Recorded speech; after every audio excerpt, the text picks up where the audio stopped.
Ferrari led the Belgian Grand Prix. Charles Leclerc had track position. The strategy had worked. The pit stop had worked. The team had done almost everything required to beat Mercedes. And yet, Kimi Antonelli still came back. He closed the gap. He attacked. He passed Leclerc with 10 laps remaining. Then he won by nearly 2 seconds. For everyone watching, it looked like Ferrari had simply run out of pace. But Fred Vasseur finally revealed the more painful truth. Ferrari had never truly matched Mercedes. The start made it look close. The virtual safety car made it look possible. Leclerc's driving made it look sustainable. But underneath all of that, Mercedes still had the quicker car. And Ferrari was still losing where Spa punishes weakness most brutally. On the straights. That means Ferrari did not lose because of one bad strategy call. It did not lose because Leclerc made a mistake. It did not lose because the pit crew failed. Ferrari lost because every brilliant piece of execution was being used to hide a technical deficit that eventually became impossible to defend. Subscribe to the channel. The result looked encouraging for Ferrari. Leclerc finished second. Antonelli crossed the line only 1.952 seconds ahead. Verstappen followed in third.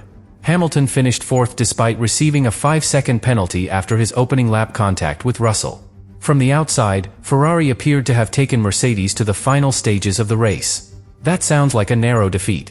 It sounds like one different strategy call might have changed everything. It sounds like Ferrari had finally reached the same performance level. Vasseur's comments destroyed that illusion. He said Ferrari had done better than expected. That is the first clue. Because when a team principal describes second place as better than expected, he is revealing the level Ferrari believed it truly had before the race. Ferrari had not arrived at Spa expecting to fight for victory. The circuit layout should have punished the car. Long acceleration zones, high-speed sections, heavy electrical deployment, a premium on low drag. The exact conditions that had exposed Ferrari's weakness earlier in the season.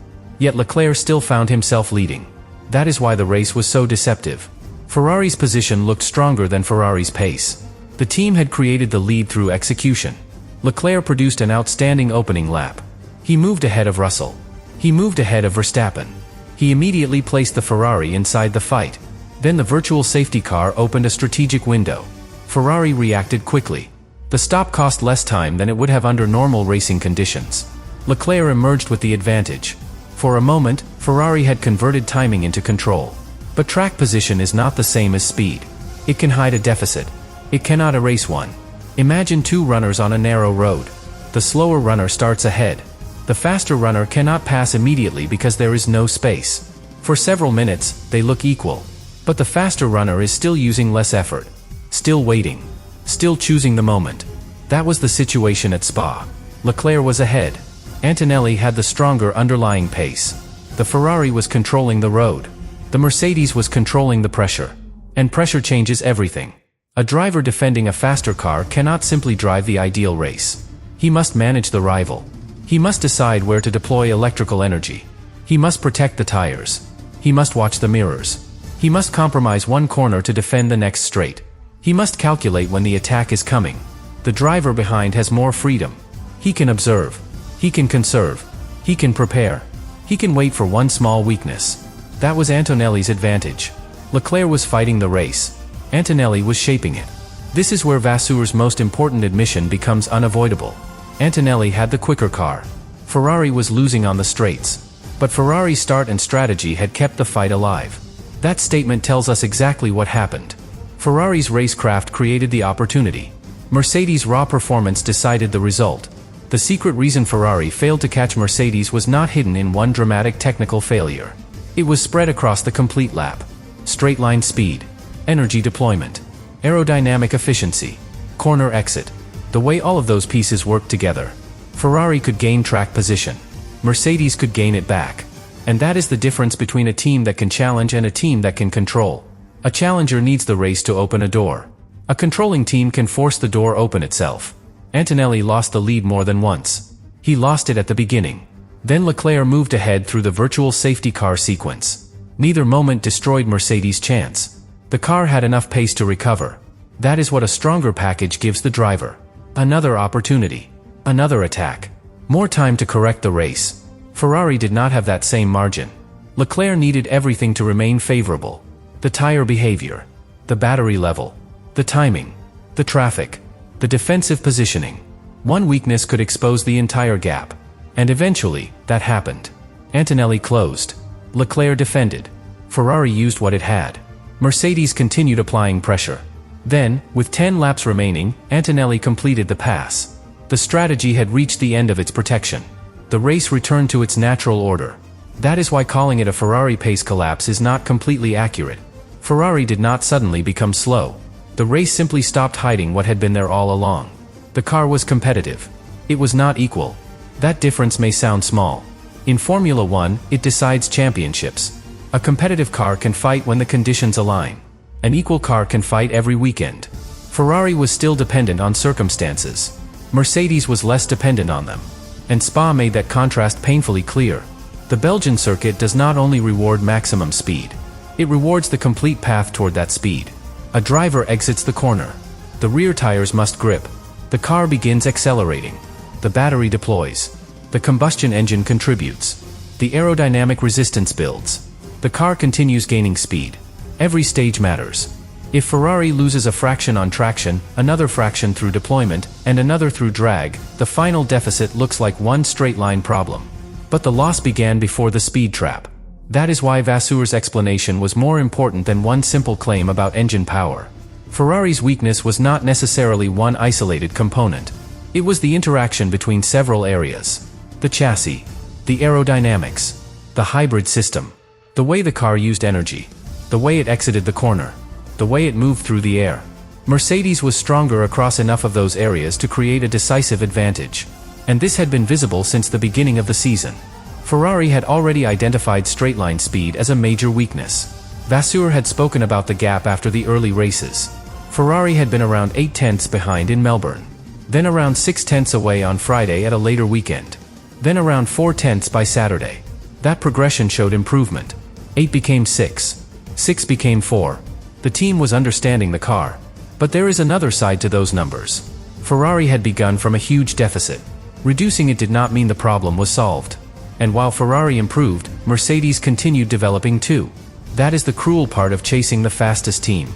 The target does not remain still. Ferrari finds performance. Mercedes finds more. Ferrari understands one weakness. Mercedes removes another. Ferrari closes part of the gap. The benchmark moves again. That is why Vasseur said Ferrari was improving step by step, while also admitting Mercedes remained far ahead in the areas that mattered most. The development was real. The deficit was real too. Both could exist at the same time. And Spa showed how confusing that can become. Ferrari overperformed. That sounds like the car had become faster than expected. In reality, it means the complete team extracted more than the raw package naturally offered. Leclerc's start mattered. The strategy mattered. The pit stop mattered. The chassis upgrades mattered. Every one of those areas contributed. Ferrari was building a result from several strengths. But the underlying speed remained slightly too weak. That is why Vasseur praised execution so strongly. He was identifying what had kept Ferrari alive. Good start. Good strategy. Good stop. Strong chassis work. Those were not casual compliments. They were the tools Ferrari used to compensate for the straight-line deficit. And compensation can be impressive. It can create a lead. It can produce a podium. It can make the fastest team uncomfortable. But compensation is fragile. One slow stop removes it. One poor opening lap removes it. One unlucky neutralization removes it. One delayed strategy call removes it. Mercedes had enough pace to survive imperfection. Ferrari still needed near perfection. That is the real secret behind the result. Ferrari did not lose because it executed badly. It lost because even excellent execution was being asked to do too much. The team had to use strategy as a weapon and a shield. A weapon to gain track position. A shield to protect against the speed deficit. Mercedes used strategy differently. It supported a car that was already quicker. That is a much easier position. The faster car creates options. The slower car depends on them. This distinction becomes even more important in a championship. One race can be rescued by a brilliant strategy. A full season cannot be built entirely on rescue operations. Ferrari needed raw performance that made the strategy more powerful. Not strategy that replaced the missing performance. That is the level Vasseur was describing. And the straight-line problem had become especially serious under the new regulations. The current cars rely heavily on hybrid energy. The balance between combustion power and electrical power is much closer to half and half. That means the battery and deployment system are not secondary. They are central. A car may possess a strong combustion engine. If the electrical energy is released less efficiently, the rival can still gain dramatically. A car may reach a similar maximum speed. If it reaches that speed later, it has already lost time. A car may deploy strongly early in the straight. If the battery falls away before the braking zone, the rival finishes the straight faster. That is why straight-line comparisons are complicated. The speed trap gives one number. The engineers study the complete acceleration curve. Where did the Mercedes begin gaining? How quickly did the battery release power? How long did the electrical contribution remain strong? How much drag did the car carry? How efficient was the active aerodynamic system? How much momentum came from the previous corner? Those details explain the true gap. And Ferrari's interest in possible regulatory assistance showed how seriously the team viewed the issue. The additional discretionary upgrade opportunity existed to help manufacturers that had fallen too far behind. Ferrari explored whether its deficit might qualify. That does not prove the power unit alone was responsible, but it reveals how deeply the team was investigating the weakness. Ferrari was not treating the Spa loss as one unfortunate setup. It was looking at the possibility that the deficit required development beyond ordinary race weekend adjustments. That is significant, because setup changes can move performance around. They cannot create it from nothing. Ferrari could reduce wing to gain speed. Then the car would lose downforce. It could increase wing to protect the corners. Then the straight-line deficit would become worse. It could deploy more battery energy early. Then there might be less available later. Every adjustment came with a cost. The team needed efficiency. Not simply more of one thing. More downforce without excessive drag. More electrical performance without damaging reliability. More traction without overheating the tires. A stronger straight-line phase without making the car nervous through fast corners. That is the challenge. And it explains why Vasseur kept describing the recovery as small steps. Formula One fans often wait for one revolutionary upgrade. One new floor. One new wing. One engine change. The reality is usually more difficult. The final performance comes from connections. The floor works with the suspension. The suspension controls the ride height. The ride height influences the airflow. The airflow influences drag and downforce. The tire behavior affects the corner exit. The corner exit affects the straight. The straight affects the energy usage. Everything connects. Ferrari could improve one area and accidentally weaken another. That is why the final tenths are so hard to find. The obvious problems may be corrected quickly. The hidden compromises require deeper understanding. Spa suggested Ferrari had begun finding that understanding. The chassis upgrades were working. Vasseur said the progress was paying off. Silverstone had been better than expected. Spa had been better than expected. 2 fast circuits. 2 weekends where Ferrari had feared the layout. 2 results stronger than the pre-race prediction. That is meaningful. It suggests the SF26 was becoming more adaptable. The car was not only competitive at slower circuits. It could survive high-speed tracks. It could produce strong race pace. It could give Leclerc enough confidence to fight. That is genuine progress. But surviving is not controlling.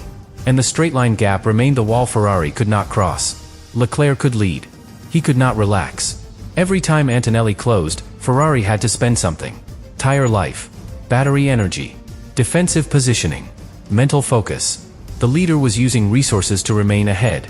The Mercedes behind could choose when to apply pressure. That imbalance tends to grow over time.